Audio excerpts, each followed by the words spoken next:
Response ಮಾಡ್ತಿಲ್ಲ ಅಂತಂದಾಗ right ನಾವು ಮತ್ತೆ ಪುನಃ ಎಕ್ಸ್ಪೆಕ್ಟೇಷನ್ ಇಟ್ಕೊಳ್ತೀವಿ ಅವ್ನು ರೆಸ್ಪಾನ್ಸ್ ಮಾಡ್ಬೇಕಂತೇಳಿ.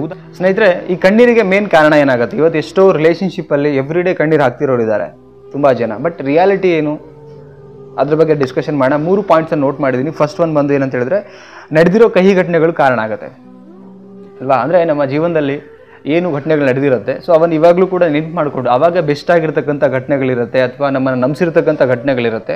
ಸೊ ಅದನ್ನು ನಾವು ರೀಕಾಲ್ ಮಾಡ್ಕೊಂಡು ಇವಾಗ ನೆನಪು ಮಾಡ್ಕೊಂಡು ಅಳ್ತಾ ಇರ್ತೀವಿ. ಸೊ ಇದೇ ಮೋಸ್ಟ್ ಒಂದು ರೀಸನ್ ಆಗಿರುವಂಥದ್ದು. ಸೊ ನಡೆದಿರ್ತಕ್ಕಂಥ ಕಹಿ ಘಟನೆಗಳು ಅಂತ ಹೇಳಿದ್ರೆ, ನಾವು ಮನುಷ್ಯ ಆದಂಥವನು ತುಂಬ ಚೆನ್ನಾಗಿರ್ತಕ್ಕಂಥ ದಿನಗಳು ಸಿಗಲಿ, ನಮಗೆ ಒಂದು ಒಳ್ಳೇದಾಗಲಿ, ಒಳ್ಳೆ ಪಾರ್ಟ್ನರ್ ಸಿಗಲಿ, ಒಳ್ಳೆ ರಿಲೇಷನ್ಶಿಪ್ ಆಗಲಿ, ಅಥವಾ ಬರುವಂಥ ಎಲ್ಲ ದಿನಗಳು ಒಳ್ಳೇದಾಗಲಿ ಅಂದ್ಕೊಳ್ತೀವಿ. ಬಟ್ ಏನು ಹಿಂದೆ ಕೈ ಘಟನೆಗಳು ನಡೆದಿರುತ್ತೆ. ಸೊ ಅದನ್ನು ನಾವು ನೋಡ್ಕೊಂಡಾಗ ಇಷ್ಟು ಒಂದು ಕಷ್ಟಕರವಾದಂಥ ದಿನಗಳು ಬಂದೋಯ್ತಲ್ಲ ಲೈಫಲ್ಲಿ ಅಂತೇಳಿ ಇವತ್ತು ನಾವು ಅದನ್ನು ನೆನೆಸ್ಕೊಂಡು ಕಣ್ಣೀರು ಹಾಕ್ತೀವಿ. ಮೇನ್ ರೀಸನ್, ಫಸ್ಟ್ ಒಂದು ರೀಸನ್ ಬರುತ್ತೆ. ಆ್ಯಂಡ್ ನೆಕ್ಸ್ಟ್ ಬಂದು ಫೇಕ್ ರಿಲೇಷನ್ಶಿಪ್ ಮೂವ್ ಆನ್ ಆಗಿರ್ತೀವಿ ನಾವೇ. ಇಲ್ಲ ಒಂದು ಕಡೆ ಫೇಕ್ ಆಗಿರುತ್ತೆ ರಿಲೇಷನ್ಶಿಪ್, ಅವ್ರು ನಮ್ಮನ್ನು ಆ ಥರ ನಂಬಿಸಿರ್ತಾರೆ, ಅದನ್ನೇ ನಿಜವಾದ ಪ್ರೀತಿ ಅಥವಾ ನಿಜವಾದ ಸಂಬಂಧ ಅಂದ್ಕೊಂಡು ಫ್ರೆಂಡ್ಸ್ ಇರ್ಬೋದು, ಯಾವುದೇ ಸಂಬಂಧ ಇರ್ಬೋದು, ಫೇಕ್ ಆಗಿರುತ್ತೆ. ಬಟ್ ನಮ್ಗೆ ಗೊತ್ತೇ ಆಗ್ತಿರಲ್ಲ ಎಲ್ಲೋ ಒಂದು ಕಡೆಗೆ ಆ ಸಂಬಂಧ ನಿಜ ಹೇಳ್ಕೊಂಡು ಅವರೊಟ್ಟಿಗೆ ಮೂವ್ ಆನ್ ಆಗಿರ್ತೀವಿ. ಸೊ ಎಲ್ಲಿ ನಮಗೆ ಚೀಟ್ ಆಗುತ್ತೆ ಆವಾಗಲೂ ಕೂಡ ನಾವು ಕಣ್ಣೀರು ಹಾಕುವಂಥ ಸಾಧ್ಯತೆ ಬರುತ್ತೆ. ಇದು ಸೆಕೆಂಡ್ ಪಾಯಿಂಟ್. ಆ್ಯಂಡ್ ಥರ್ಡ್ ಪಾಯಿಂಟಿಗೆ ಹೋಗೋಣ. ಮೋರ್ ಎಕ್ಸ್ಪೆಕ್ಟೇಷನ್ ಇರುತ್ತೆ. ವೆರಿ ಡೇಂಜರಸ್ ಇದು ಪಾಯಿಂಟ್ ಮಾತ್ರ. ಎಕ್ಸ್ಪೆಕ್ಟೇಷನ್ ತುಂಬ ಇರುತ್ತೆ ನಮಗೆ. ಆ ಎಕ್ಸ್ಪೆಕ್ಟೇಷನ್ ಯಾವುದೇ ಕಾರಣಕ್ಕೂ ಲೈಫಲ್ಲಿ ಇರಬಾರ್ದು. ಎಕ್ಸ್ಪೆಕ್ಟೇಷನ್ ತುಂಬ ಹರ್ಟ್ ಮಾಡುತ್ತೆ ನಿಮ್ಗೆ. ಈ ಒಂದು ಟಾಪಿಕ್ ಮೇಲೆ ಸುಮಾರು ಸಲ ನಾವೇನು ಅಂದರೆ ವಿಡಿಯೋ ಮಾಡಿದ್ದೀನಿ ನಾನೇ ನಮ್ಮ ಯೂಟ್ಯೂಬ್ ಚಾನಲಲ್ಲಿ.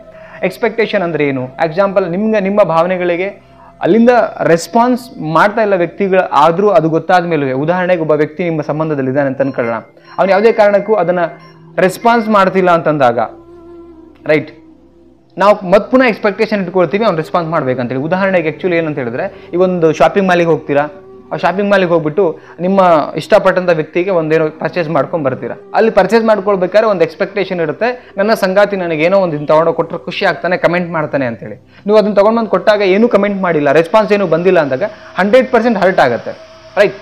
ಸೊ ಎಕ್ಸ್ಪೆಕ್ಟೇಷನ್ ನಮ್ಮನ್ನು ಹರ್ಟ್ ಮಾಡುತ್ತೆ. ಆ ಎಕ್ಸ್ಪೆಕ್ಟೇಷನ್ ನಿಲ್ಲಿಸ್ಬೇಡಿ. ಯಾವುದೇ ಕಾರಣಕ್ಕೆ ಸಂಬಂಧ ಇದೆಯಾ, ಪ್ರೆಸೆಂಟಲ್ಲಿ ಏನು ಸಿಗುತ್ತೆ ಅದನ್ನು ಫೀಲ್ ಮಾಡಿ, ಬಟ್ ಎಕ್ಸ್ಪೆಕ್ಟೇಷನ್ ಇಟ್ಕೊಳ್ಬೇಡಿ. ಈ 3 ರೀಸನಿಂದ ನಮ್ಮ ಒಂದು ಕಣ್ಣೀರಿಗೆ ಕಾರಣ ಆಗುವಂಥದ್ದು. ಸೊ ಈ ರೀಸನ್ ತಿಳ್ಕೊಂಡ್ಮೇಲೆ ನೆಕ್ಸ್ಟ್ ನಾವು ಯಾವುದೇ ಸಂಬಂಧ ಇರಲಿ, ಯಾವುದೇ ಒಂದು ವಿಚಾರದಲ್ಲಾದ್ರೂ ಅದನ್ನು ಕಲ್ತ್ಕೋಬೇಕು. ಪಾಸ್ಟಿಂದ ಕಲಿಬೇಕಾಗತ್ತೆ, ಪ್ರೆಸೆಂಟಲ್ಲಿ ನಾವು ಅದನ್ನು ಫೀಲ್ ಮಾಡಬೇಕು. ಸ್ನೇಹಿತರೆ, ಈ ಒಂದು ವಿಡಿಯೋ ಬಗ್ಗೆ ನಿಮ್ಮ ಅನಿಸಿಕೆನ ಕಾಮೆಂಟ್ ಸೆಕ್ಷನ್ ಕಮೆಂಟ್ ಮಾಡಿ, ಚಾನಲ್ಗೆ ಸಬ್ಸ್ಕ್ರೈಬ್ ಮಾಡಿ. ಆ್ಯಂಡ್ ಮತ್ತೊಂದು ಟಾಪಿಕಲ್ಲಿ ಸಿಗ್ತೀನಿ. ಆ್ಯಂಡ್ ಕೊನೆಯದಾಗಿ ವಿಡಿಯೋಗೆ ಲೈಕ್ ಮಾಡೋದನ್ನು ಮರಿಬೇಡಿ. Thank you so much. Bye.